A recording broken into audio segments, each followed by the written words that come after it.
குரு கட்டாட்சம் பரிபூர்ணம் சொல்றார். சுருக்கமா சொல்ல போனால் முயற்சி திருவினையாக்கம்னு ஒரு சூத்திரம் உண்டே தமிழ்ல. அதுக்கு வியாக்கியானம் தான் விஸ்வாமித்தருடைய கதை. எதுவுமே இது நம்மால எங்க ஆகும் அப்படிங்கிறவன் எதுக்கும் ஃபிட் இல்லவன். இதை சாதிச்சே தீருவேன் அப்படின்னு புறப்படுறவன் எதையும் சாதிக்க முடியும். கர்ம வீரன், அவனுக்கு தான் லட்சியவாதின்னு பெயர். அதுக்கு பல விக்னங்கள் ஏற்படலாம், அதுல அதைரியப்படக்கூடாது. விஸ்வாமித்தருக்கு பிரம்மரிஷியா போயிடணும் அப்படின்னு எண்ணம் வந்துடுது. அதற்காக அவர் பாடுபட்டார். பல விக்னங்கள் ஏற்பட்டது. பல விக்னங்கள் என ஒரு தபஸ் சாதகனுக்கு சித்தி அடைகிற வரையிலும் ஜாக்கிரதையா இருக்கணும்.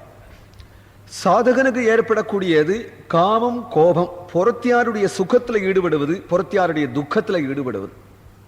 ஒரு மந்திரத்தை எடுத்து ஜபம் ஆரம்பிச்ச 10 நாளைக்கு எல்லாம் நான் உனக்கு வேப்பில அடிக்கிறேன், உனக்கு ரட்ச கட்டுறேன், உனக்கு விபூதி போடுறேன் அப்படின்னு ஆரம்பிச்சு விட்டா பிரகடனமாயிடும், மந்திரம் போயிடும், சித்திக்காது. ஆனால் சாதகனா இருக்கிறவன் அந்த தேவதையை பிரத்யட்சமா பார்க்கிற வரையிலும் தனித்து இருந்து எவ்வகையிலையும் தன்னை வெளியில காட்டிக்காம தபசு பண்ணால் ஒழிய பிரயோஜனப்படாது.